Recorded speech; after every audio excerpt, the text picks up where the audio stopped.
Live and direct. Play some music. Play some music. Hey, D-Mac on the fucking track. What's up, Hayes? Listen, I'll never switch up on my niggas over some dollars, man. We integrated. I'ma be the same man in a bucket or a Bentley. And when it's time to go, I'ma take a few with me. Squeeze till it's empty, don't tempt me. And if we talking money, nigga, I got plenty. I'ma be the same man in a bucket or a Bentley. And when it's time to go, I'ma take a few with me. Squeeze till it's empty, don't tempt me. And if we talking money, nigga, I got plenty. If I gotta go tonight, then Lord, my soul to take. And I will give it all up before I turn fake or being at my kids' wake. Half these niggas claim they woke but still sleep. And they steady talking birds but never heard a peep. They say that Quincy got the juice but shit ain't never sweet. They say they got it out the mud but never wore cleats. Wait a second, let me speak. All in public, not discreet. And I'ma quiet niggas down like when air spring a leak. Let the beat get quiet. They out here selling dreams. Guess who ain't buying? If they drop a diss track, then I'm doing no replying. Thinking I'm an easy Vic? Go ahead, just try it. I'ma be the same man in a bucket or a Bentley. And when it's time to go, I'ma take a few with me. Squeeze till it's empty, don't tempt me. And if we talking money, nigga, I got plenty. I'ma be the same man in a bucket or a Bentley. And when it's time to go, I'ma take a few with me. Squeeze till it's empty, don't tempt me. And if we talking money, nigga, I got plenty. I won't change 4 quarters for $1, nigga. Squeeze till it's empty, that's some hollows, nigga. I was born just to lead, I don't follow niggas. Went from hood rats to fucking models, nigga. Still the same nigga, I ain't switching up. Even if I'm broke or I'm rich as fuck. The game never changed, I didn't either. If a bitch left the Mac, shit, I didn't need her. And I don't do the courts, cause I'm a leader. I'm the type to rob Paul to pay Peter. A hothead, I ain't even gotta get a fever. And I ain't never switched teams, I'm Derek Jeter. I'ma be the same man in a bucket or a Bentley. And when it's time to go, I'ma take a few with me. Squeeze till it's empty, don't tempt me. And if we talking money, nigga, I got plenty. I'ma be the same man in a bucket or a Bentley. And when it's time to go, I'ma take a few with me. Squeeze till it's empty, don't tempt me. And if we talking money, nigga, I got plenty. Yes, y'all. Welcome to another episode of the Black and Mickys podcast. That was Same Guy by King Jones featuring the one and only Mac a lot. It's on his new album, Favor Ain't Fair, on all streaming platforms. Go check that out. Go check it out. Dope album. My nigga Charlie Chain in the building. Share the live, y'all. We're going to play a little music. We're going to run a little news, get some of the news that's going on, the stories that's going on around. You know, we're going to check some of that out. Definitely. We're going to get to it. Yeah, want to go over this story where the man got pulled in the MRI machine with because he was wearing a necklace and tried to help his wife get up. Like I've been seeing it, and I never really dug into it. So I'm gonna go into it right here live and try to find out some more about it, y'all. I don't know if anybody else really is up on this story, but what's up, twin? But yeah, I definitely want to find out what happened and how are you sucked into an MRI machine where it kills you. I don't know, so I'm gonna definitely want to see what the hell was going on with that and how that happened. Share the live if y'all tuned in, y'all. Like to make this podcast. Yes, y'all. So we're going to get to that. I'm going to pull up my YouTube real quick. Bring it on. Let's bring the YouTube to stage. Let's bring it on. We got Miss X in the motherfucking building. Charlie Chain in the building. We're gonna check out the story, y'all. There's a few new clips on it, but they kind of short, so I know they ain't telling the whole story.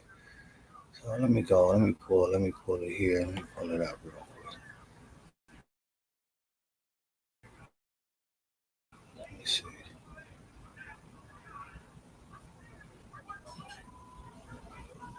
Seen that game.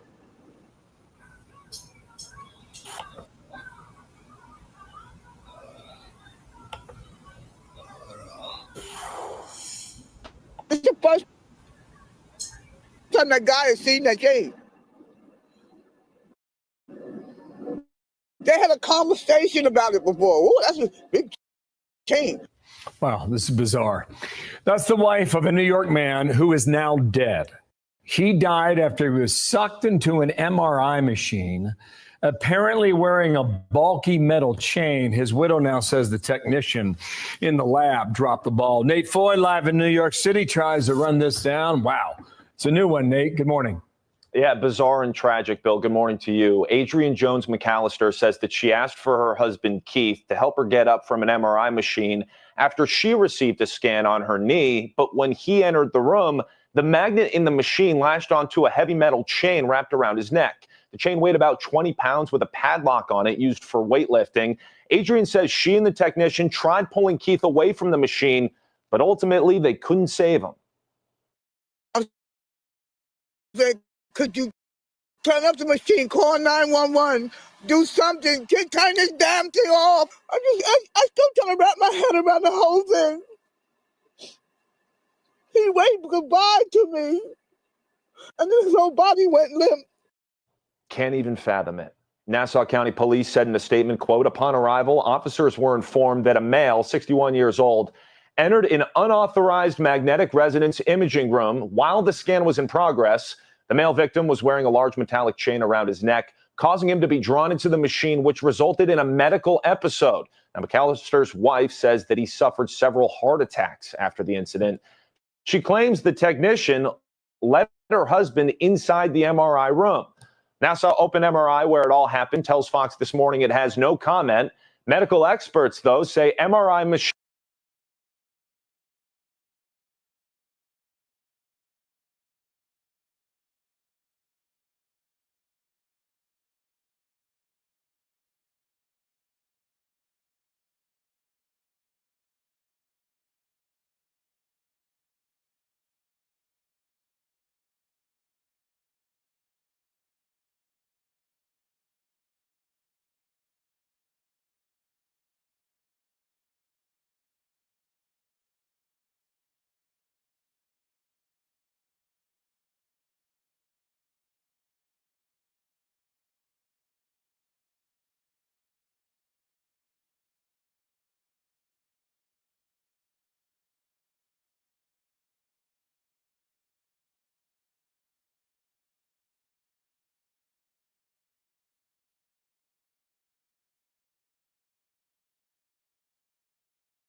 Still backstage. Oh shit, I know I was backstage. Yeah, but I'm trying to figure out what actually killed him. I mean, people go on the MRI machine, um, but what was it that killed him? That's what I'm trying to figure out. Did it change? Did he get choked out, or uh, did he get pulled in a? I don't know. Like, I've been in there, and all it is it's a big circle. So what actually killed him? Yeah, I know. I was backstage because I had put the full screen on the YouTube, and I paused the YouTube, came back on, and started talking, and looked up and realized, hey, I'm backstage. One time out. Yeah, so that's what I'm trying to figure out. What was the cause of death? You know, what is the official cause of death? That because getting pulled in there is one thing, but what caused him to die from getting pulled in there? So that's the part I'm not understanding. Like getting pulled by the chain, did he choke? I mean, they said the wife and the technician try to, I guess, pull him. Uh, I mean, with his body weight and the chain and the thing, like, damn, I'm surprised. That must have been. I know they said it was a heavy chain used for weightlifting. It didn't break or nothing. Maybe it was the force of the pull. Maybe some electricity or electric currents. Okay, yeah, because that's the part I'm trying to understand. What was the cause of death? Because the machine ain't nothing in there sharp, and you didn't get in there. You don't get smashed. So that's what I was trying to figure out. What was the actual cause?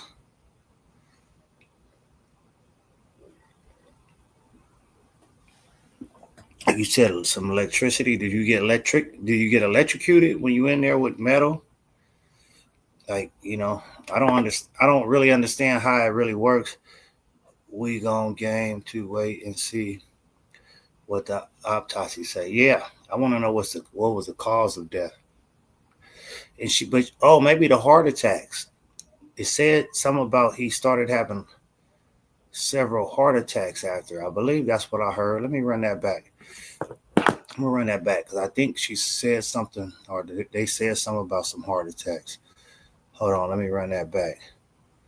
Okay, yeah, okay. I thought I heard that too, Michelle. They said he had several heart attacks after.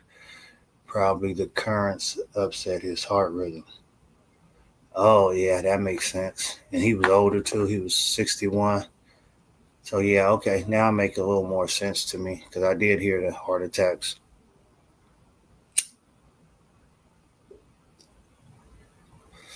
That was the first time I heard something about heart attacks. So when I heard the story, I'm like, okay, he got something to the machine, but the machine don't smash you, it don't crush you. So I didn't understand what caused him to die, but yeah, I did hear him say they had several heart attacks. He had several heart attacks. What's up, Vic, in the house? We just going over current news. We're going over current news. I wanted to pull that up. Definitely gonna get to Malcolm Jamal Warner, aka Theo Huxtable from the Cosby Show. That was another sad death. I'm hearing he was on a family vacation in Costa Rica and had an accidental drowning. What what's accidental drowning? Is all drownings accidental? Did he get pushed in there? Did he just fall in there or what? Was it the pool or was it at the beach? So I want to know too. Sad. They shouldn't let anyone accept patients in there. Uh, yeah, and that's a big lawsuit too, because that's on the technician. They said the technician called the husband in there. So something that definitely could have been avoided. And sounds like the hospital or the technician is responsible, which the technician is employed by the hospital. So that falls back on the hospital.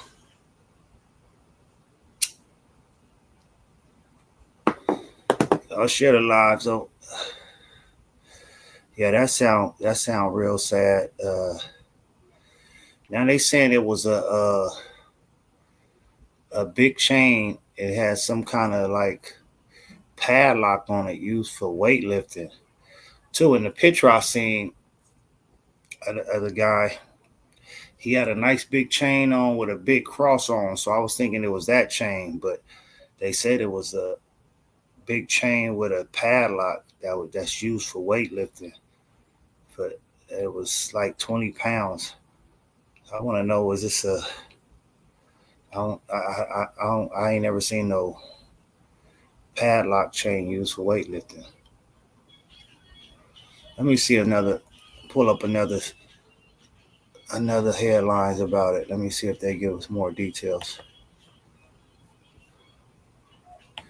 Go ahead and share the live, y'all. Y'all tune in to the Black and Mickey's podcast.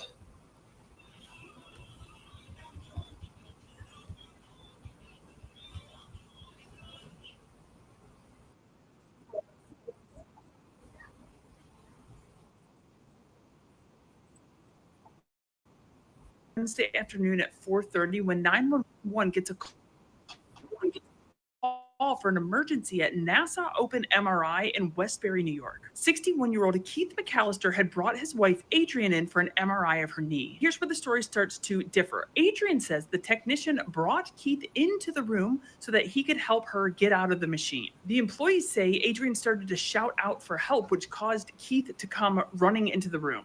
Employees say they were telling him not to open the door because the machine was in use, but he entered regardless. Either way, when Keith McAllister opened the door, the MRI machine started reacting to the 20-pound chain around his neck. The machine started pulling Keith into the machine, choking him. The chain had a large lock on the end, so they weren't able to get it off. And the technician and Adrian tried pulling him away from the machine, but they were unable. Adrian says her husband waved goodbye and his body went limp in her arms. Keith was then transported to a local hospital but died the next day after succumbing to his injuries. I saw when he walked towards the table. I see when he turned towards me, and I saw the machine snatch him around and slam pull him into the machine. He died. He went limp in my arms, and this is still pulsating in my brain. This is like something out of a Final Destination movie, but it happened in real life. It all went down this past Wednesday afternoon at 4:30 when 911 gets a call for an emergency at Nassau Open MRI in Westbury, New York. 61-year-old Keith McAllister had brought his wife Adrian in for an MRI of her knee. Here's where the story starts to differ. Adrian says the technician brought Keith into the room so that he could help her get out of the machine. The employees say Adrian started to shout out for help, which caused Keith to come running into the room. Employees say they were telling him not to open the door because the machine was in use, but he entered regardless. Either way, when Keith McAllister... We got conflicting stories now. So now their side of it is saying she was calling for help. And he rushed in knowing the employees told him, don't come in. That's the first time hearing that. So now it's looking like they trying to clear their ass, the hospital. So who knows? And that changes the story now. If he came in there on his own after the employees told him don't go in there, because why was she calling for him? Yeah. But yeah, if the door is shut too, it doesn't make sense. How would the technician call for him? Definitely with the machine running. Oh, okay.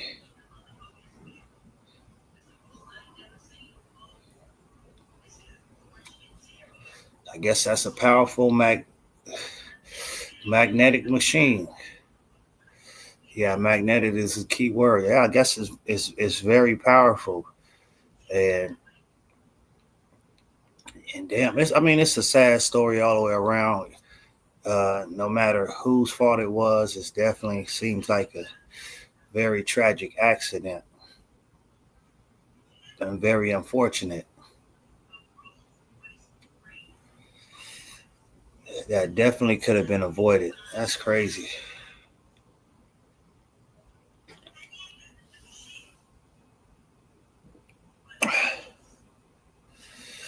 Maybe they need to start having locks on the door when the machine is in progress. Maybe that'll help. Now maybe that's what they're gonna start doing. Maybe that door should be secure so nobody can't come in uh, during that process. Cause shit, it could have been kids in the lobby or anything that just wandering along and open the door and they have on some jewelry. So maybe moving forward they need to secure those doors where anybody can't just come in.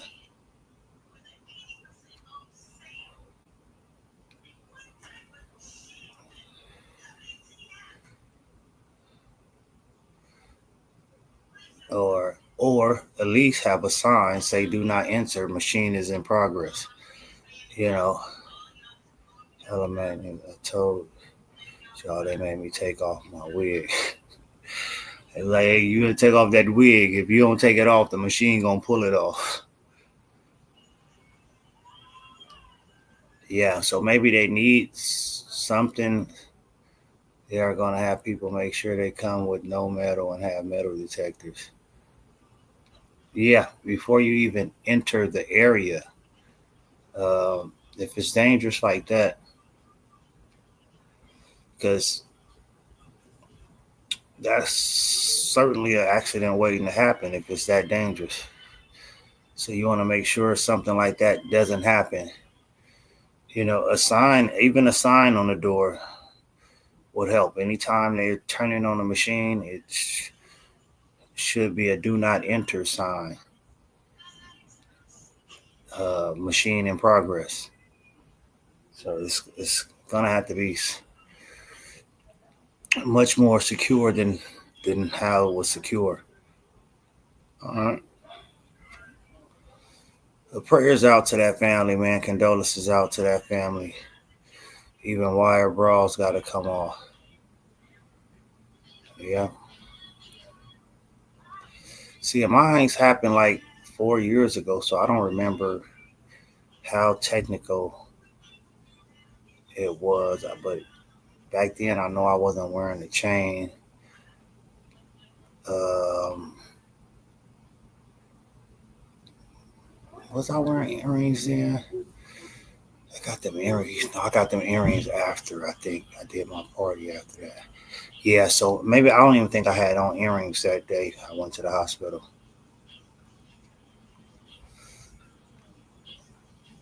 That was at a time I wasn't even wearing the earrings.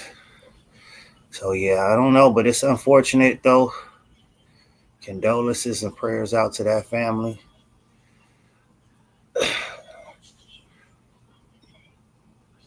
That hospital is definitely gonna probably be in some shit. Sounds like a big lawsuit. But even money can't bring back your lost loved ones. Hospitals most definitely should have made sure dude didn't have any metal before he entered the room. But Pierre, they're saying the hospital story is they told him don't go in. The employees told him don't go in. So, but the other stories was the technician told him to come in and help get the wife up. I guess help get his wife up. But now there's getting stories about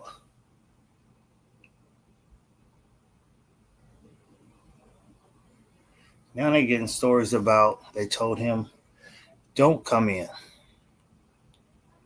So are they just trying to clear themselves, or now it's their word against theirs?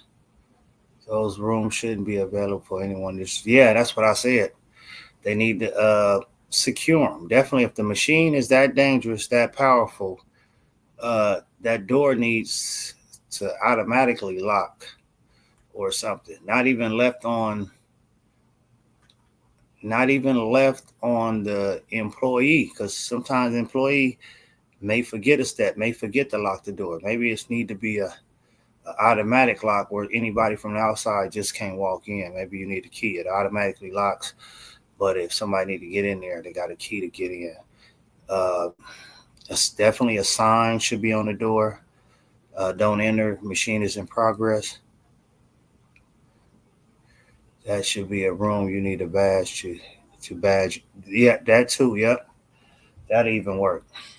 If it's that dangerous like that, these are the preventative measures that you should have to take so you won't have these final destination accidents. Because, well, I mean, how likely is that for somebody to be at a hospital wearing a 20-pound chain?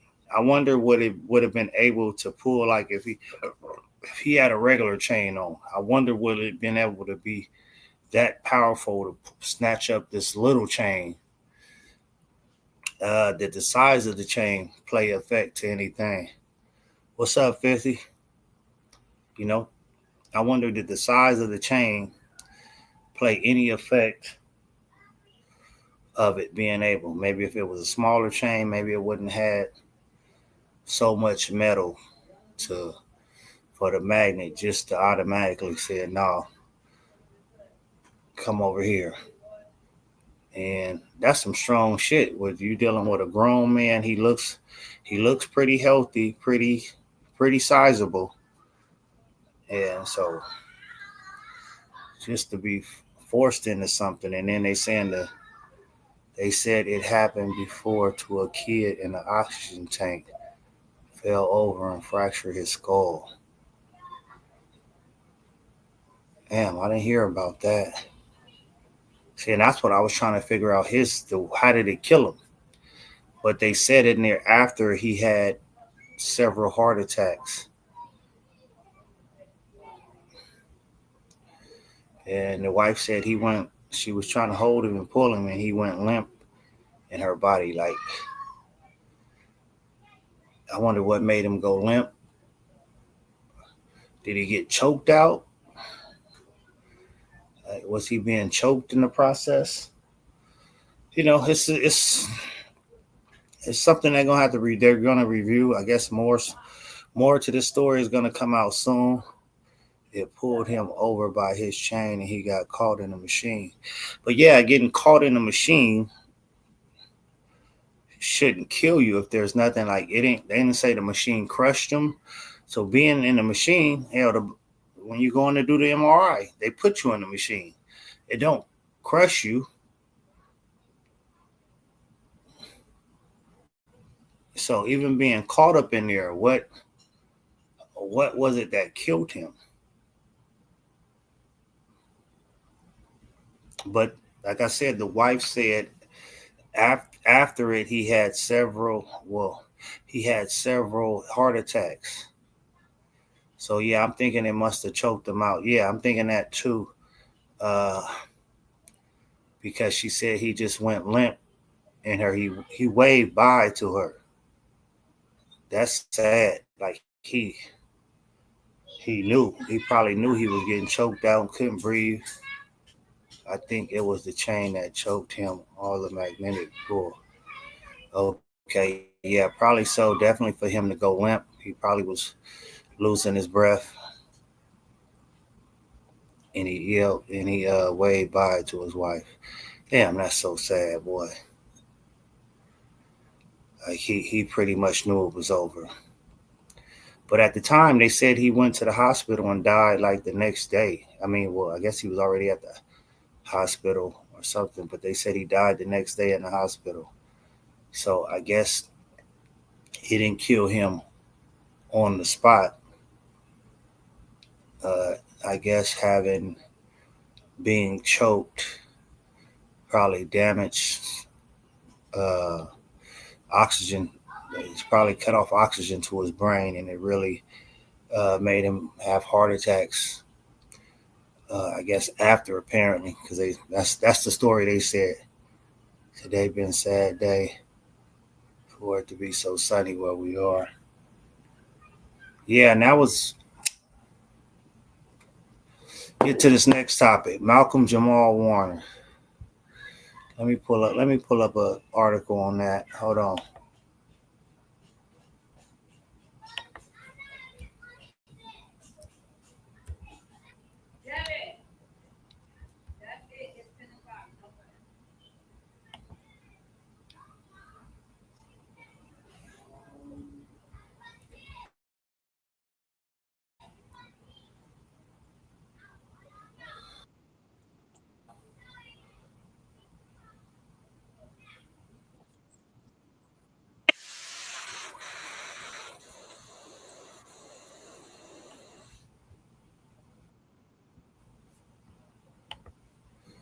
All right, let's check out story on Malcolm Jamal Warner. Get TMZ up in here. Let me see. TMZ Live. We have been working on a story this morning that sadly we now have the answer because, and I say sadly because what we've learned is that Malcolm Jamal Warner, former Cosby Show star, died over the weekend. And we have an unconfirmed but very reliable source telling us what happened here. What we know at this moment, as we talk to you now, is that we're told from the source Charles just mentioned that this was an accidental drowning of some sort. And so, I mean, that's one of the reasons there's been commotion this morning. And we've been working on it. We confirmed the death. I can tell you that some members of the Cosby Show know and are very upset that Bill Cosby didn't know at the time we published, Right. but is being informed right now. It probably knows right now because it's been just a couple of minutes. And it's just a really, really tragic turn. Yeah. And he had been, obviously, even after the Cosby Show, working very steadily. He actually has a podcast that he does now. Right. And in fact, the latest episode just dropped a few days ago. So we had been told by one source, and again, we're still working to confirm every detail here, but by one source that he was on vacation at the time. So this was not apparently something that happened at his home. But we are going to try to get more information. Obviously, we will update you, especially throughout the show. Yeah, if we get more by the end of the show, we will tell you. Yeah. Celeste from New York. I am absolutely devastated as someone.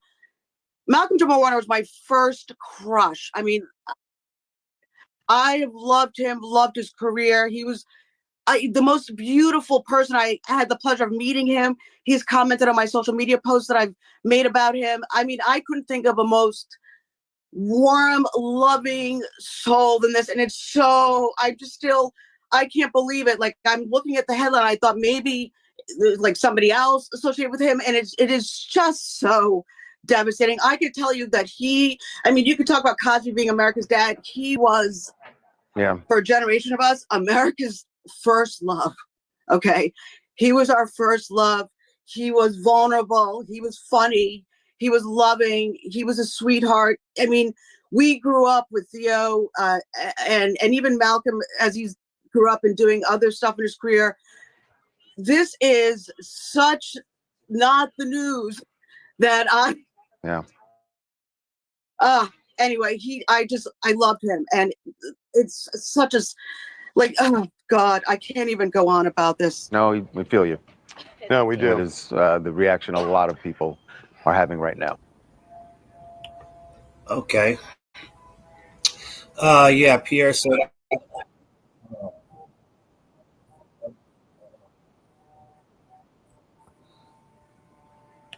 What did I say? She gonna make me cry. Was he your childhood love too? Pierre said, I've had a near-death drowning experience. Is one of the worst experiences ever. Damn, Pierre, I kind of remember something like that, but I don't remember. I don't remember myself ever having a struggle, maybe, but I wouldn't say drowning. But I was out of breath. But I do remember because we were boss track babies. We were Boss Track kids. We used to go swim in the port.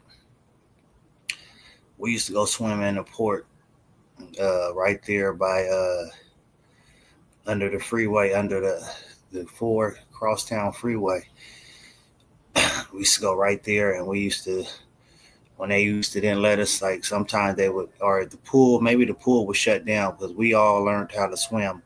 Most people from Boss Track around my age, my era, we all learned how to swim at the Gateway Apartments right there, the apartments right on the side. And either the pool wasn't open or they wasn't letting us in. So sometimes we would go swim in the port as kids, barely knowing how to swim. And I do remember one of the little homies, Brandon, he almost drowned when we was over there swimming. And luckily, one of the other little homies was able to save him. So yeah, that would have been a fucked up time for us being there. Uh, but yeah, you hear a lot about these drowning, these experiences in this water. You know, I had my uncle drowned years back, saving his grandkids. So shit is bad. Let me see. Let me get to these comments. Get to these comments.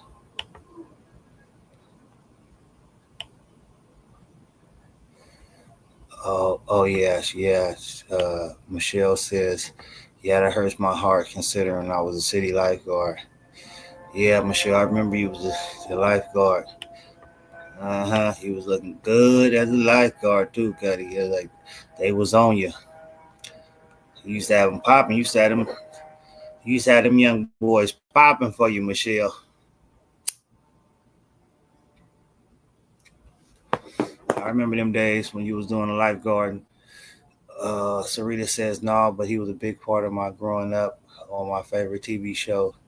Growing up, the '80s era was everything. He was a staple of it. Yeah, definitely. Pierre says I was in San Francisco in the ocean, went from knee deep to chest high in seconds. Waves started taking me further and further. By the grace of God, I rode a wave back. And it's crazy you say that, Pierre, because you may not know the story about mom almost drowning before, I believe before me and you was born. I think she said Toya was born. But you know, back in the days when everybody used to swim over there in Lewis Park, um, the waves took her out further and further. And somebody, by the grace of God, was able to save her. So if it wasn't for that person, there wouldn't be no Mac, you know. There wouldn't be my little brother Pierre either. So yeah, definitely. So you probably had the same kind of experience mom had when she was younger. And she had to be about, let me see, she had me when she was 8. Let me see. Yeah, she had me when she was 18. So she had to be like 16 or she had Toya when she was 16, me when she was 18. So she had to be like, yeah, 16, 17, probably 17. I think it was right after Toya and right before me. I ain't touched the water since the. I know how to swim, but I don't even swim too much no more. I used to love swimming, but the as far as swimming in oceans and stuff like that, I only really did that as a kid. But then I started going to the lake, and I did like me and my stepkids. We used to go to we went on a boating trip. Even I think my nephew Devon was there too. We took him out where we do the jet skis, we do the rafting with the boat pulling you, and then we'd be on the boat. We'd just stop in the middle of the lake, and everybody get in there and swim. And I don't even recall if we had life jackets on, but it was fun. But that was something I thought I would just never do. Just pull a boat out in the middle of the lake and just swim. Like, but I guess the currents ain't as heavy in a lake as there is in a ocean. So you never know what to expect in the ocean. Because yeah, matter of fact, I was at one of them beaches and I did get took out by the waves further than further than I wanted to go. Because them waves they will take you. I believe I was either at I was younger. I think I was at Venice Beach. But definitely them waves. I remember now. Now it's coming back to me. I definitely remember it. And swimming, and you swimming through waves, and you coming up, and a wave coming at you. So when you coming up for air, and a wave throw that water back in your face, where you're trying to breathe, now the water get thrown on you, now you can't breathe. I was scared shitless, and I was kind of far from the shore. I always thought drowning was the worst way to die. Trying the hardest to breathe while your lungs fill up with water. My worst fear, bro. Mine's my worst fear always been a car accident, but probably one of the worst ways to die it would probably be drowning, though.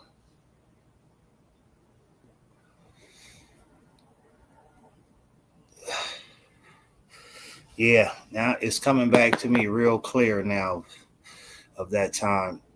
Them waves took my little ass way out there, and I could swim pretty good. Not the best, but I could swim pretty good. But I don't know, in the water, I get tired fast.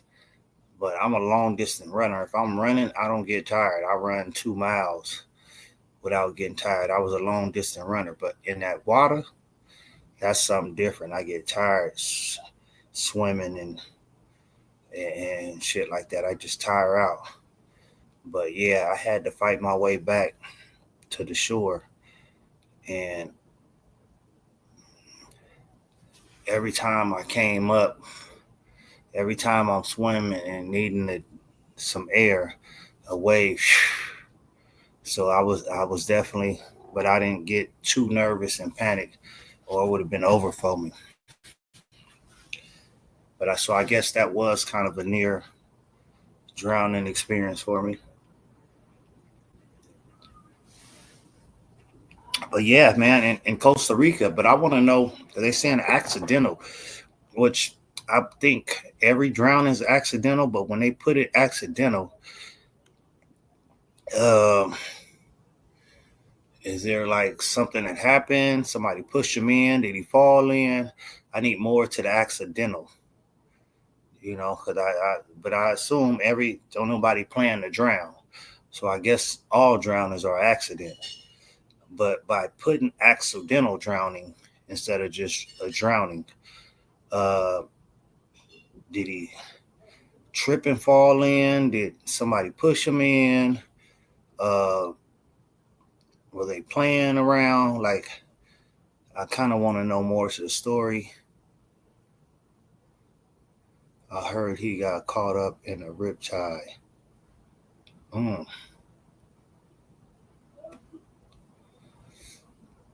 Yeah, man, and it's that water ain't no joke, man. It's been a lot of people drowning. Like now, after following Juan the diver, I really don't want to get in no more water.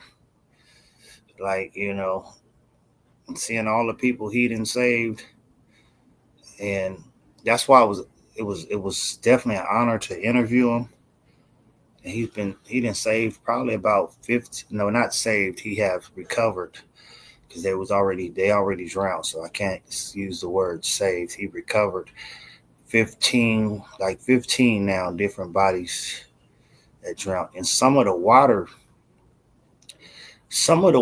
that he posts I'm like, no way. He just did a video today. He said the water is moving very fast, but we're gonna work it out. I'm like, how do you how do you search for a body in water that's moving that way? Like, it's like it's going too fast and too strong for you to be able just to stay in one area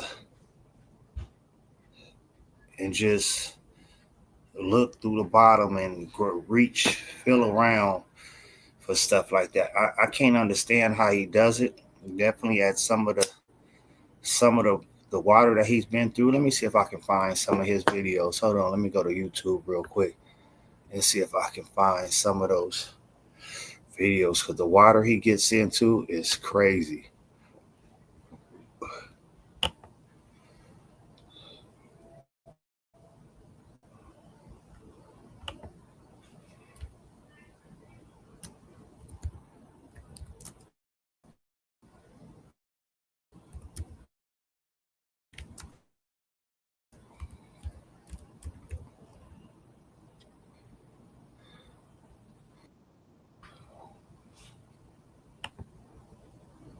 I found one.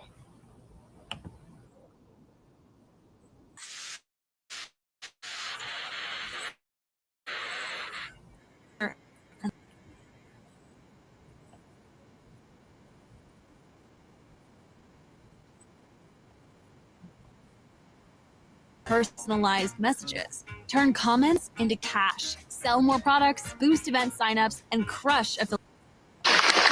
We're gonna wait a little bit longer and dive.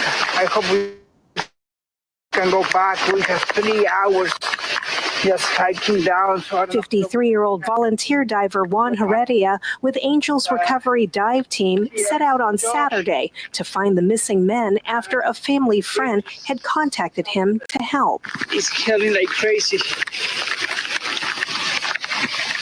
It's killing. In the midst of lightning and thunder. Wow, this doesn't look good. After hiking for hours through difficult terrain, Juan and a member of the team reached their destination. Every time that somebody called me, a family called me, they open a wound on me. And I can sleep until I take the decision to go and do it. My mission is to go and find them and bring me back home. Like I say, for me, they're not a body. You're not gonna hear me saying that it's a body. For me, they're sons and daughters. Each of the 12 he's found in the past year left an indelible mark with him. Especially with baby Danes, 2 years old, baby Oliver, 9 months old. That broke my heart very. The water was impressive. That water was so deep. To be in the mountain, that was very deep. It was 47 feet deep. Juan did free diving. He goes down with just goggles. These 3 gentlemen, there's no way to see that deep. I went down and around 20 feet and then I spot. That's crazy. Going in there free diving. Man, free diving in water that's 47 feet deep. No oxygen tank. Just holding his breath. Man, this dude is good. This dude is good, man. Free diving. That's why I said, like, how did he, and during my interview with him, he's like, he didn't really train for this. I know he carried those images of people with him. Yeah. He said the first one he did, he was younger in Argentina. He's from Argentina. He said he did one time, found a body. And I think he said it was by accident, actually.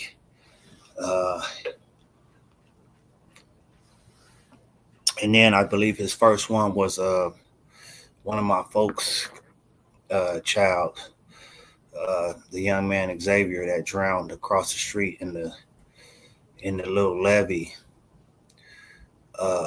across the street from Stag. Now that looked doable. Because, sometimes that water don't even be up there at all. That looks doable. It ain't running. It ain't fast. Even though it's still dangerous, it ain't fast. But when I start seeing him get in waters like these, that shit is crazy. That shit is like, man, bless his heart, like, and something he don't get paid to do. So let's finish his interview real quick. Part of them all the way down the bottom was clear water. Once he felt confident with the way the water moved, especially Them all the way down.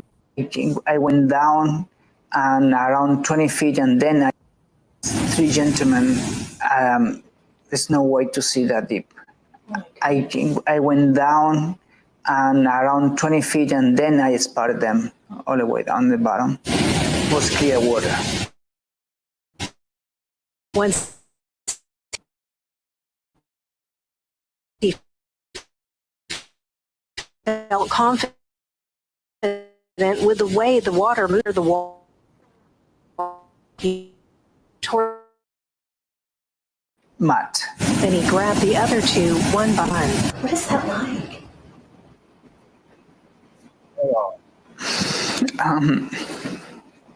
Hold on. Did he say it took him 20 minutes? I think he said he took him 20 minutes. Hold on. I believe he said it took him 20 minutes. He had to hold his breath for 20 minutes. Hold on. That seems impossible. Let me make sure I heard that right. Over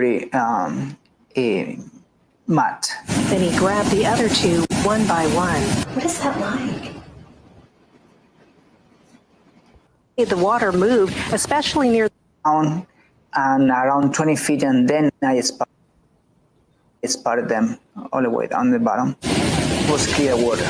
Once he felt confident with the way the water moved, especially near the waterfall, he went down toward the bottom, holding his breath. It took me 3 minutes to go down and recover it.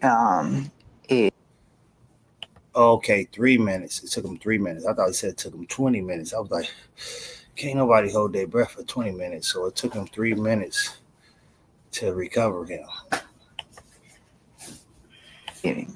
Matt. Then he grabbed the other two one by one. What is that like?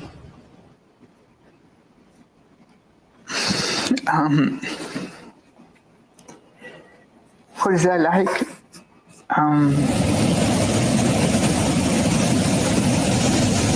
Even though that they were in peace, they were sleeping. They were in perfect conditions. No scratch, nothing. They were just sleeping in the bottom, but it was so cold, so deep that when you grab them, I feel that I'm bringing them to the family, and I have to get them out. If you would like to donate to this very worthy nonprofit, Angels Recovery Dive Team, simply go to our website and find this web story at fox40.com. Covering local news that matters, Rowena Shaddix, Fox 40 News. Knock, knock. Okay.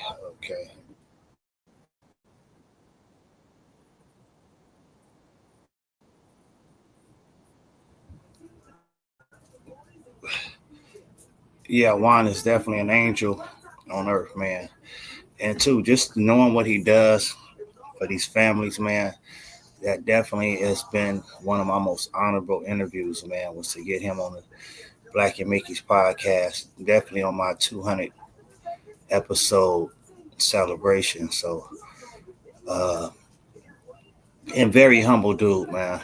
I hit him up, just send him an inbox. So he reads a lot of stuff. He responds to stuff, and he hit me right back. And he was like, "Yeah, I got you." I was like, "Man, I want to get you on my podcast, interview you about all the good things that you've been doing."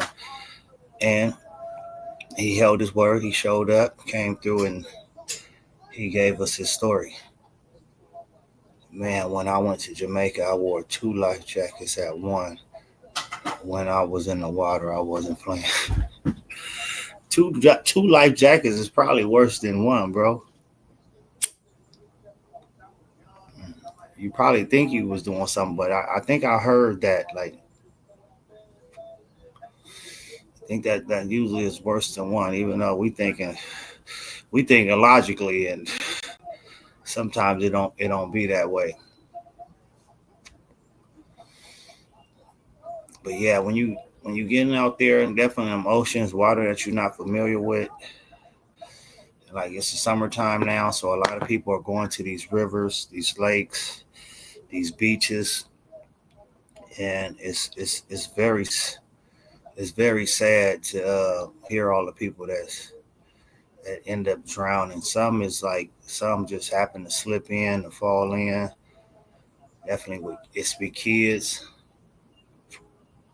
Some just be hiking and end up in the water. Uh, Let me see, man. He saved, well, he recovered 12 bodies within the first year. I think he's up to like 14 or 15 now, and now he does it where he travels. Now they're calling him from all over. Now he's recovering these bodies that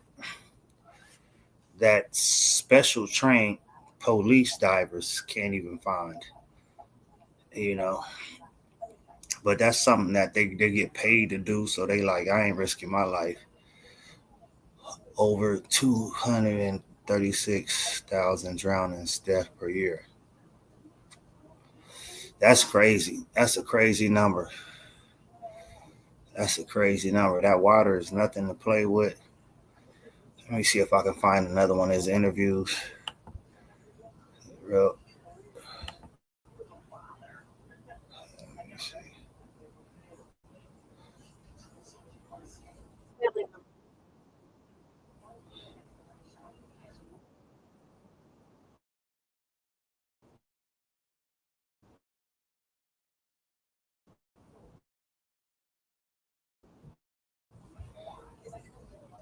And this one right here is probably his most saddest one because it was a 9-month-old baby. And I heard some of this story.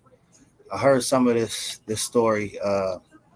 Apparently, the parents' car went off road, and uh, they said they had the baby, and the mom tried to pass the baby off to the father, and I guess the water took the baby.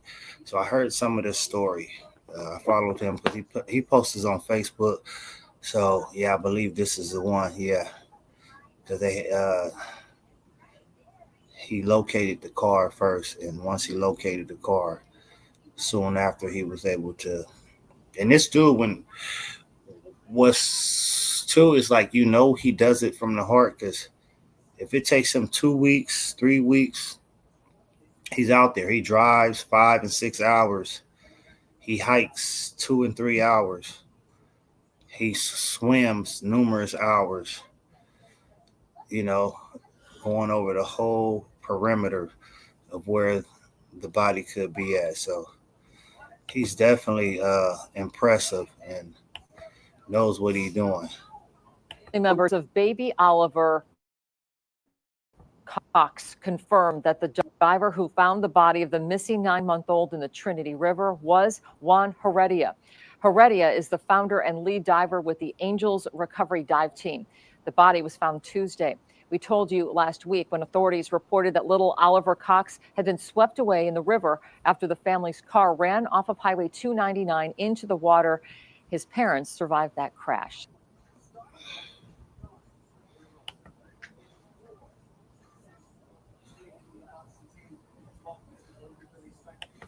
So damn, man, even it's hard for the parents to even probably live through that. They was able to survive, but they lost their child in that. You remember the news about a man who fell off the bridge into the water after stopping to help a person whose car stopped on the freeway. I think that was in our Stockton area. Oh, it was a man and a girl. I think her name was Dorothy. Um, or maybe that was a different one, but it was two of those incidents in Stockton on the freeway, and they actually got hit. They was either helping somebody or got in a car accident. I think that was them. It was two people. They pulled over to help somebody broken down on the freeway, and then a car came and like hit them, and they both went over the bridge. and went into the water. But yeah, I know that's hard. That's a hard thing to do, man. And this dude is definitely a blessing to families. Uh, just giving the family some closure, returning their loved one out. So like it's like their loved ones get to have a proper burial and all that. So that brings a lot of closure. That brings a lot of closure to the families. And even if it's been a month and he hear about it and the body still haven't been recovered, he's gonna go out there. He's gonna help recover them. I tip my hat to him because it's something I definitely wouldn't sign up for. Um, you definitely got to be a professional at this. Uh, just to get in water like that is like it's scary alone just looking at the water. Let me see if I see another one where they show the actual water that he get into.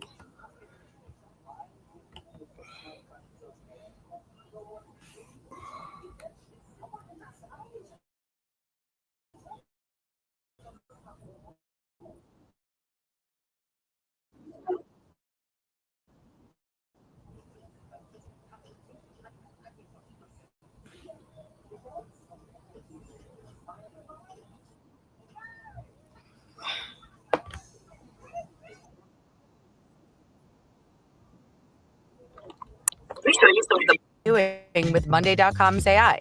If you're in marketing, sending bulk emails used to take hours. Now, AI summarizes.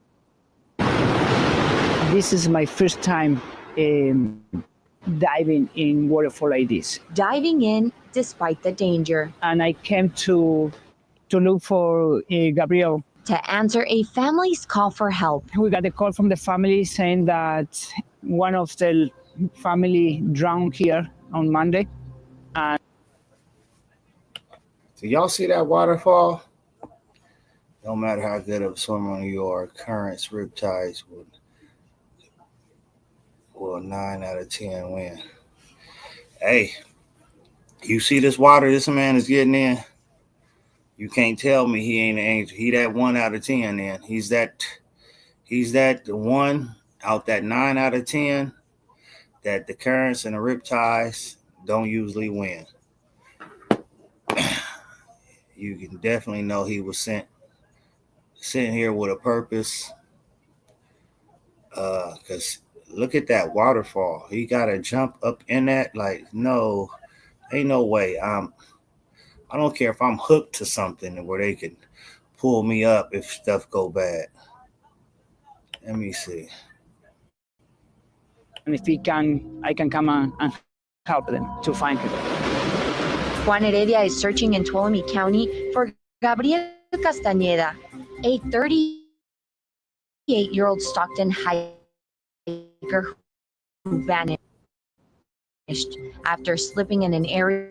The conditions were too dangerous for the Tuolumne Sheriff's search and rescue divers, so Heredia volunteered for the task. I would like to give. See, that conditions was too dangerous for the people who get paid to do this. Conditions was too dangerous for the people who gets paid to do this. That's crazy. The conditions was too dangerous for them, but he took it upon himself to get in there. I heard a story too that he did. He told. He said he went somewhere. He was looking for one body, and the police wouldn't let him jump. He said he waited around until the police left. He waited around till the police left. They wouldn't let him get in the water. They probably felt like if it's too dangerous for us, it's definitely too dangerous for you. He stuck around and waited till they left and did what he needed to do anyway.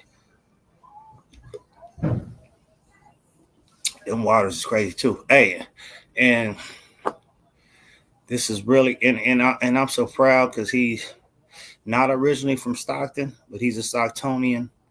he definitely needs a documentary movie. He needs a doc series.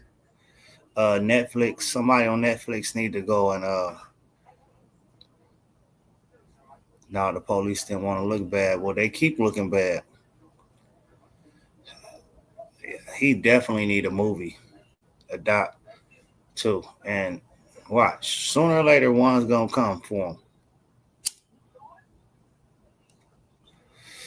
Somebody from Netflix, somebody need to. Matter of fact, I'm gonna hit him up, hit my cameraman up. Maybe we can put out a doc for him.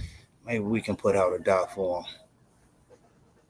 Thank you, Lord, for that, man. Heaven sent, definitely. Let's bring it back up. We're gonna hear the rest of this story. I don't know how he did it with this water. Let's run it back a little bit.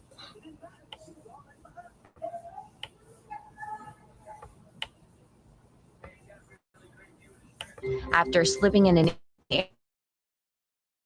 area nest and being swept down a waterfall.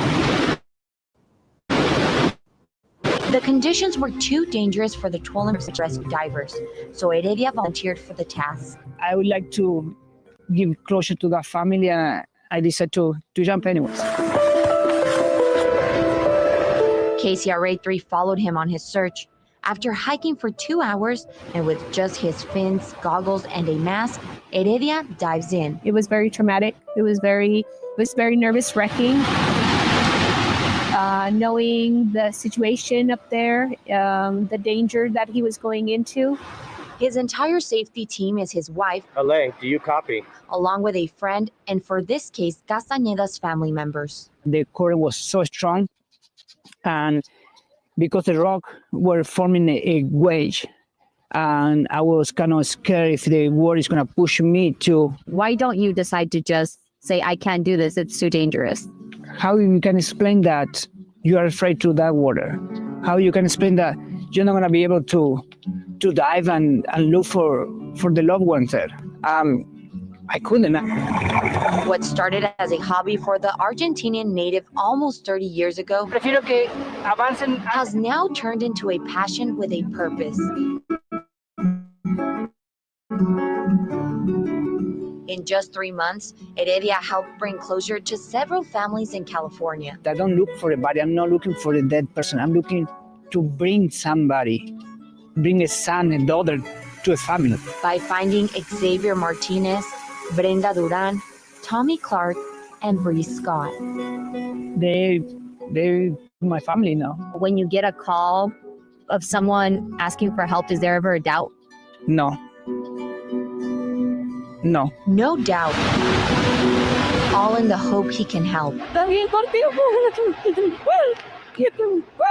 After 4 hours, Heredia found 38-year-old Gabriel Castañeda, He's waiting right now for the sheriffs to come up and recover the body. bringing the Stockton man back home. No sabíamos qué esperar, pero lo que ha hecho por nuestra familia ha sido inmenso. Reuniting a family while adding to his own. I'm not going back home until I find. In Tuolumne County. And every time that I go with that mentality, Carolina Estrada, every time I found somebody. KCRA 3 News.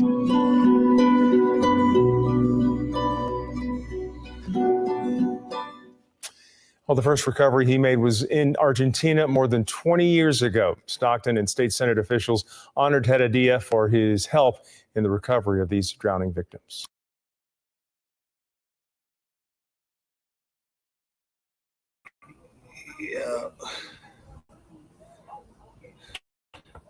Yep, and I remember him on my interview.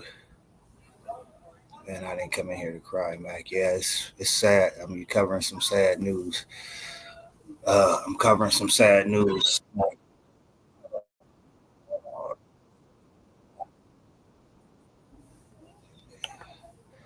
Yeah, and it was an honor to interview him, and that's exactly what he told me.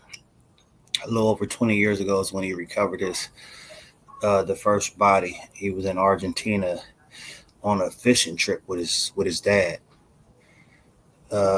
Is that when he recovered it, or did he learn how to swim on a fishing trip with his dad? And his dad told him to get in there, jump in there, or something like that. I don't want to twist the story up, but he definitely got in depth with it on my interview with him.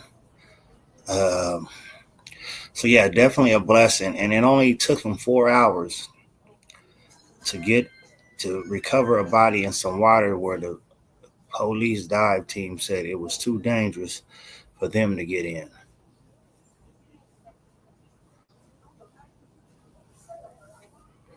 Damn, I gotta go back and watch Malcolm and Eddie. What was that little TV show? Let me see, man. He been doing his thing, man. Shout out to Juan, man. I should try to bring him on here. Maybe I'm gonna do that. Maybe I'm gonna do my next interview with him on the stream. I did tell him I want to do another interview with him.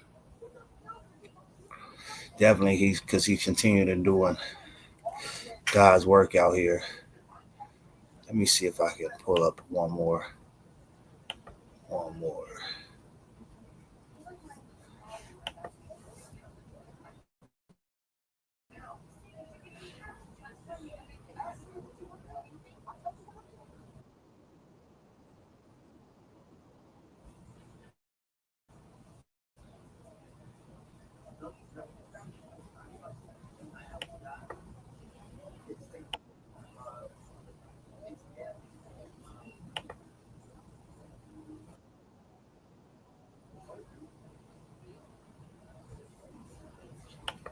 All right, let me see. Bring that to the stage. Bring that to the stage. Returning to our breaking news today, a diver discovered the body of 2-year-old Dane Paulson in the Siletz River. The boy was missing since March 1st. The diver found the toddler's body about 3 miles downstream from his home. K2 Shelby Slaughter has been covering this story since the beginning. She's live in Siletz now. And Shelby, you're there right now with that diver? Yes, that's exactly right, Steve. I have the man of the hour, Juan Heredia, who actually found little baby Dane Paulson just a few hours ago. And Juan, you actually drove down where you drove up from Stockton. That's correct. 12 hours. What compelled you to do that? The people start tagging me about this case, and they really opened something in myself that is I needed closure to come and help the family. So that's how I do it. And Juan, we know that you found Dane in a place that was already covered by divers. What compelled you to look there again? Well, first of all, I got to start where we assume he went in the water, and I don't stop until I found a person. I don't know how many miles. Today I covered 2.5 miles. I don't know where the other divers were searching for, but that's my point of entry, and I covered the whole shore. Thank you, Juan, and so many people here are grateful for the work that you did. And you can see here he is already wearing ribbon that represents little baby Dane. The family is having a vigil right now to my right, and we're going to have more with Juan later this evening. Reporting live in Siletz, I'm Shelby Slaughter, K2 News. Such a tragic ending out there. Shelby, thank you for that interview tonight and that report. How long have you been diving? 30 years. 30 years. What compelled you to come from Stockton to find baby Dane? I was in Mexico in a vacation, and somebody tagged me in Facebook, and I was following the news, and I decided to come and help to bring closure to the family. And you searched waters. He had already searched it. What compelled you to, again, look through these waters on your own? Because everybody has a different way to do it. And my way was to start from where they assumed that baby Danes went down. So I talked to the mom this morning. She pointed out where was the place, and I started from there. And, you know, he's a baby. I know that was such a hard sight to see. You know, what was it like essentially bringing closure to this community? There's no words for it. It's a baby, and it's so hard. Was he under a rock, or a lot of people speculated that maybe he was hidden, or he was just so small that people couldn't see him when they were searching the river? Yeah, he was in the bottom against a tree, but he was loose. And the community has really spent so many hours searching for him. So, I mean, what do you have to say about all the people who have been looking for him, spending hundreds of hours trying to find this baby? That's amazing. This community was unbelievable to see in the news. So many people doing the best to search. This is not about who has experience or not. This is about the community. This is about to come and help and volunteer your time and to do it. And I did it my way, and they did in their way, and we have together we come to the same conclusion and the same purpose. And all these 200 people that came, we have the same purpose to bring it closer to the family. And I didn't by myself; they did it too. Well, and tell me a little bit about the waters. The current looks really strong in that river. Was it hard to swim it? And I was swimming with the current, so it wasn't that hard. When I saw holes and I want to come back, I was just hanging out on the shore, pushing by myself and go back to swim again. But the water here in Oregon is freezing. It's freezing. I still have headache for the cold water. And did you talk to the mom after you found baby? Yes, I did. What did she say to you? She was very thankful what I did. There's no words. Yeah, she didn't have words. I didn't have words. Just we were just crying together, and that was it's a hard moment, you know. Is there any personal connection of yours that got you into diving in the first place that maybe was going to do this kind of diving? I started 30 years ago doing the just recreational diving, but I started doing search for people here on March 21st when I found the Xavier Martinez was the first person I found in Stockton. And from there, Xavier Martinez. And from there, everybody started calling me and tagging me in how I came. Actually, this week we're gonna have a candlelight for him the first year after he passed. And you came here on your own dime. I noticed that you take donations. Yes, I'm a volunteer. I don't take money from the family, but people donate to our non-profit. What happened with that donation? We can buy more equipment. We can buy new wetsuit. We can go places where our fans can go by themselves. You work by yourself? Yes. How many people have you found? I found Dane's gonna be number 7, but I was in 13 searches. So you've been a part of 13 searches, and you have personally found 7. Yes. That's good odds. Any other questions? Hey, it was a pleasure. Seriously, we've covered this from the beginning, and so it's just someone like you coming out and donating your time. That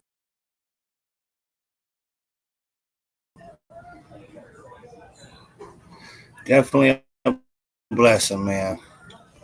Shout out to Juan again, man. Getting them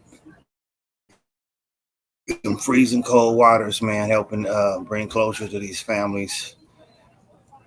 Um, doing it his way by himself to the community, as he said, but diving by himself. Shout out to his wife. I know she assists him just about every time. You know, you got to have that backbone with you. I know he even takes his daughter out sometimes with him. And so I know how nervous and scared the family can be. He spoke on that too at my interview with him. But he's definitely deserves a doc series on all the great efforts he's been doing out here. He needs a fat Netflix paycheck or something. I think a doc series would be it would be great. And just knowing that uh, finding little Xavier was like the first one. Well, he said he actually found somebody in Argentina, but he wasn't really set out on a recovery mission. So he looks at his first one as being little Xavier, R.I.P. to Xavier, and that's somebody's child that I know the mother. Uh, so just knowing that, and that just from then on, that basically was he knew that was his purpose, and now when he's tagged in and different things, he makes it his mission to go out and help and to go out and dive. Driving 12 hours, driving 12 hours up and back. Sometimes you got to come back and then go back. So yeah, that man is definitely God sent and an angel on earth, man. So shout out to Juan. Keep doing what you're doing. That was one of the questions I asked him, like, because he's kind of older. So I would ask him, like, man,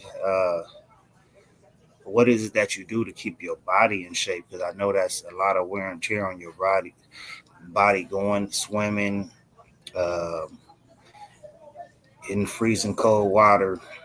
And he said he works out at the gym a lot, keep him in shape for that.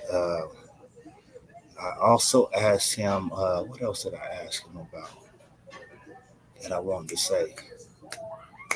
Oh no, I wanted to also mention too. He said one time he broke his finger or something, and the doctor told him, uh, "Don't get in the water uh, for like 2 weeks, 3 weeks or something." And they had to do surgery on his finger, and he said he didn't even follow the doctor's orders. He still went out and done his searching. After like a week or so, if even a week, still risking infections to his injury. So this man is definitely placed here with a purpose. Uh, I'm gonna definitely always give him his flowers, man. If y'all want to know more about him, make sure y'all go follow his Facebook page, Juan Herrera. I'm bad on names, but they said his name. But I don't even think that page is full anyway. He started a new page under Juan the Diver, I believe, on Facebook. Uh, so y'all make sure y'all go follow Juan the Diver on Facebook and get some more of his stories, because sooner or later I know he's gonna be on Netflix or something big with a doc series, which he definitely deserves. So it's only been like a year and a half, and he's already helped recover. Like I'm saying, I'm thinking close to 15 bodies, including a 9-month-old baby and a 2-year-old. So, man, keep doing your thing, Juan. What else do we have to cover? Any other current news out there that we didn't talk about? We talked about the MRI situation that pulled the gentleman in and ended up killing that gentleman when he was trying to help his wife get up from an MRI station. We covered the Malcolm Jamal Warner accidental drowning. Let me go search the web and see if there's any other current news. Give me 1 second. Let's go to YouTube real quick. YouTube.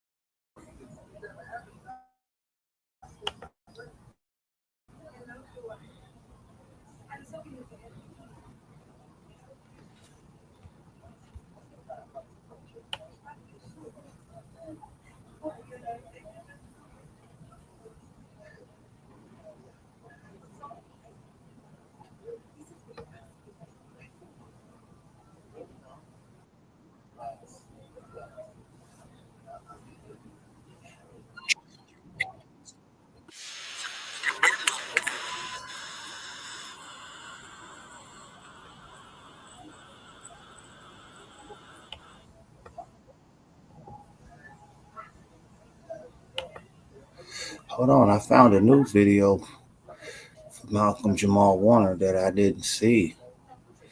It got a little more detail.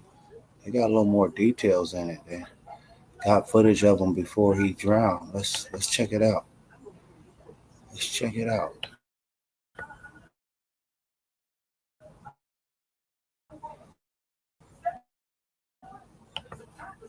Malcolm, we all watched grow up as Theo Huxtable on The Cosby Show, was found lifeless in the ocean off the coast of Costa Rica, just 54 years old. One moment, he was enjoying. The next, headlines were breaking across every major network. Malcolm Jamal Warner dead after drowning accident. And in that instant, something shifted. For millions, he wasn't just a television character. He was family, a familiar face we welcomed into our homes week after week. But behind that smile, that timeless warmth,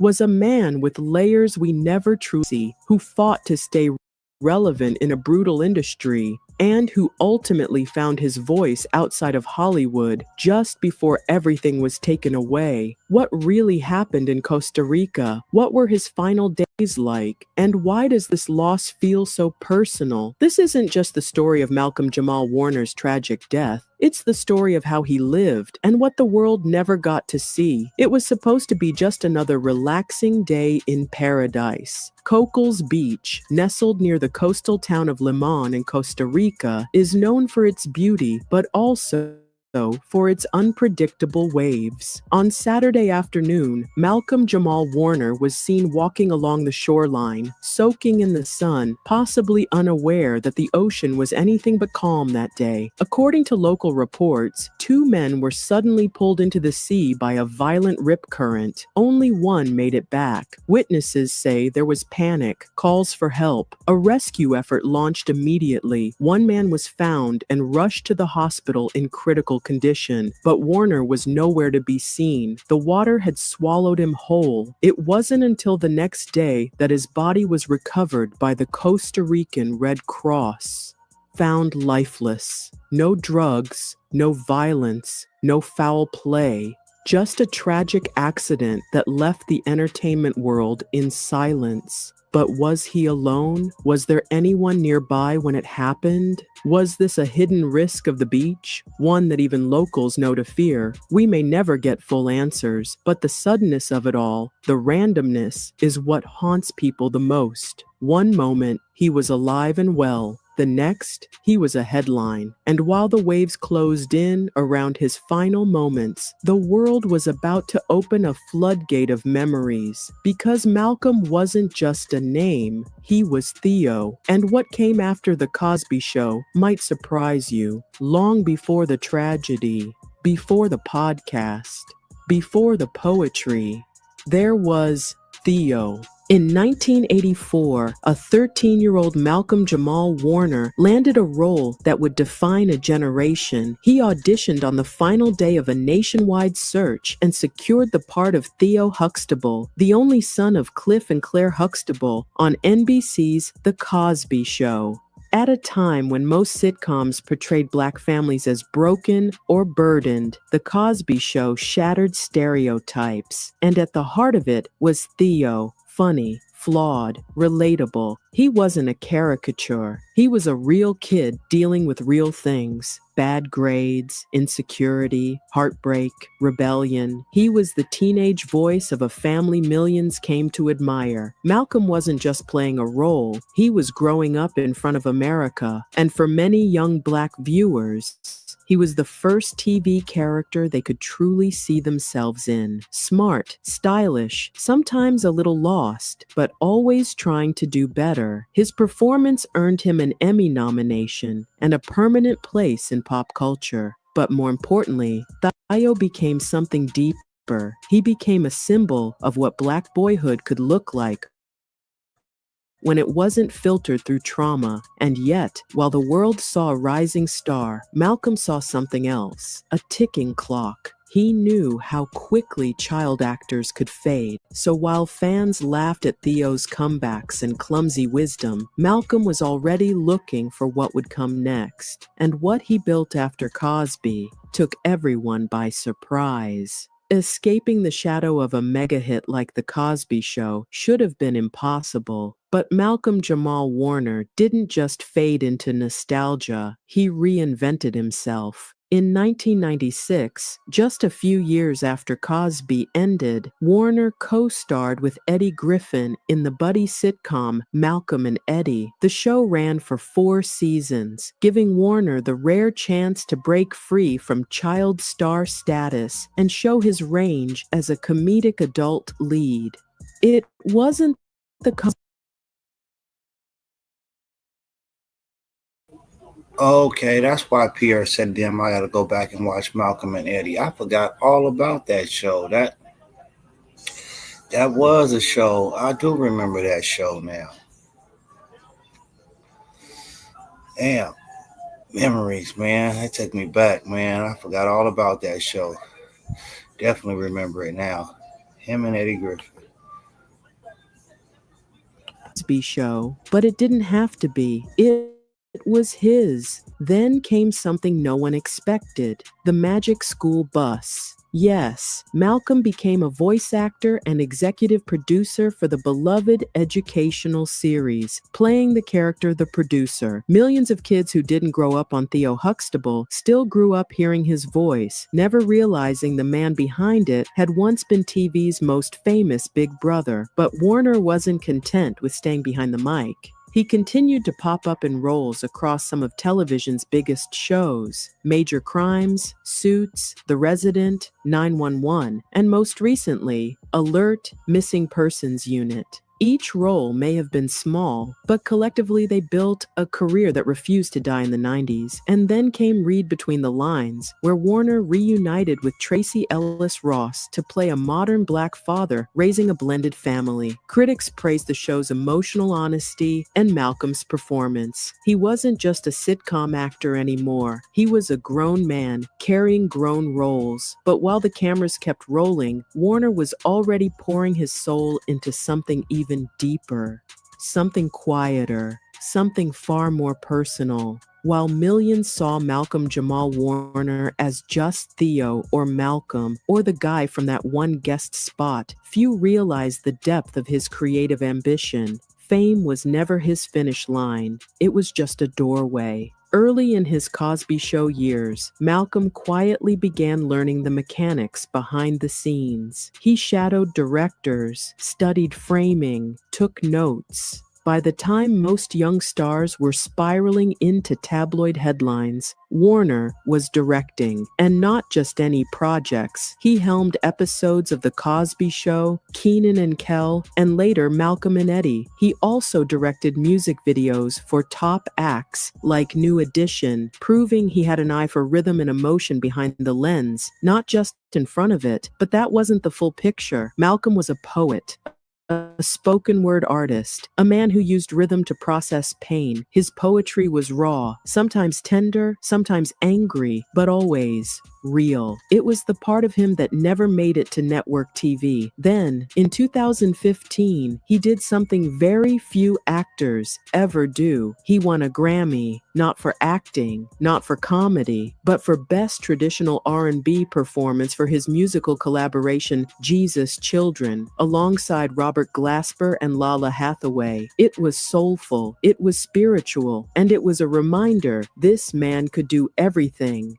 In 2023, he was nominated again, this time for Best Spoken Word Poetry Album. Quietly, while the world was looking elsewhere, Malcolm Jamal Warner had become something far more powerful than a celebrity. He had become an artist, but even the most powerful artists can be haunted by legacies they didn't choose. For someone who grew up in America's spotlight, Malcolm Jamal Warner became a master at disappearing when it mattered most. Unlike many of his peers, Warner kept his personal life locked away from the noise. He never publicly revealed the names of his wife or daughter.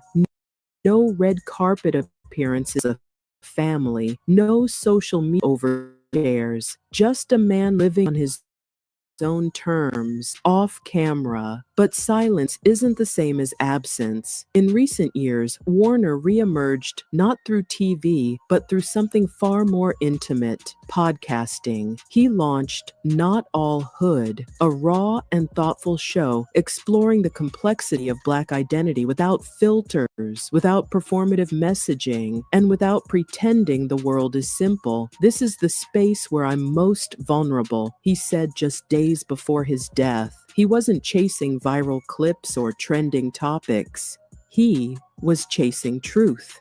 The kind of truth he felt was missing in conversations about what it really meant to be Black in America. Not the headlines, not the tropes, but the lived-in nuance, the pain, the joy, the contradictions. And through that vulnerability, listeners saw a different side of him, one not polished by producers or masked by characters.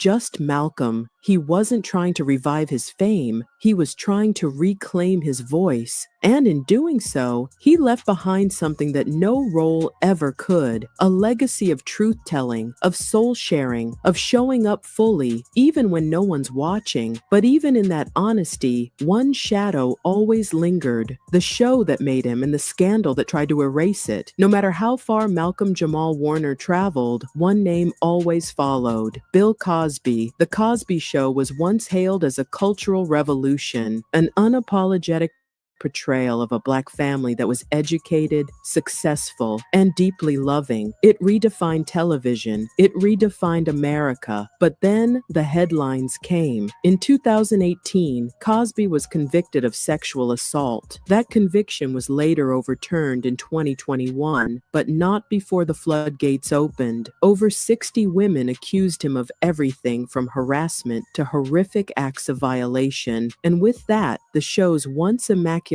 image shattered. Malcolm could have stayed silent, but he didn't. He acknowledged the pain, the anger, the betrayal, but he also stood by the value of the work itself. In a 2023 interview, he said, "Regardless of how some people may feel about the show now, I'm still proud of the legacy and having been a part of something that had such a profound impact on, first and foremost, Black culture, but also American culture." He never defended Cosby the man, but he never abandoned Theo or the millions who felt seen for the first time because of that character. It was a delicate line to walk, but Malcolm walked it with grace. He wasn't trying to rewrite history. He was trying to honor the truth that mattered most to him. Jamal Warner has died. It wasn't that was a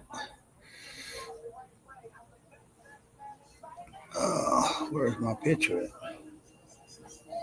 Where's my picture at? Can't see myself. Can y'all see me?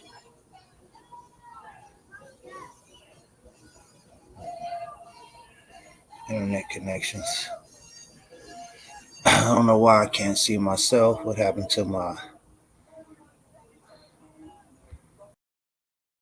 camera? I don't know what's going on with my camera. It took me off. Hold on. Let me see.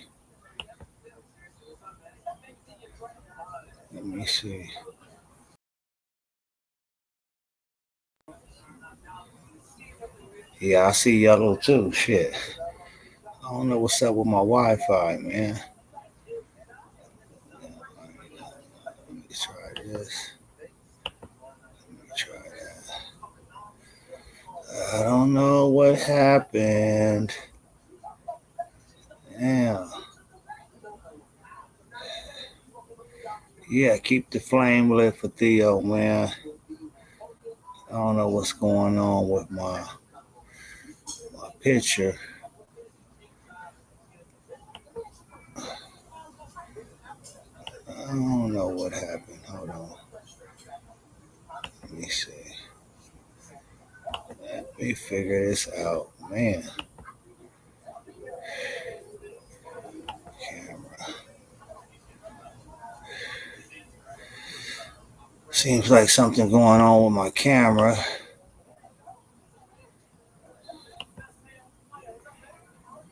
like something's going on with my camera. Man, I wasn't done yet. I wanted to highlight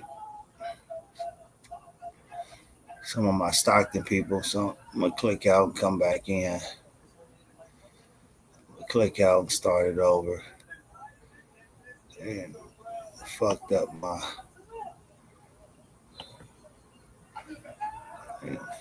my view.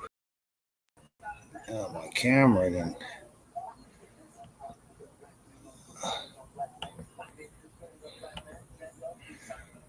Oh no!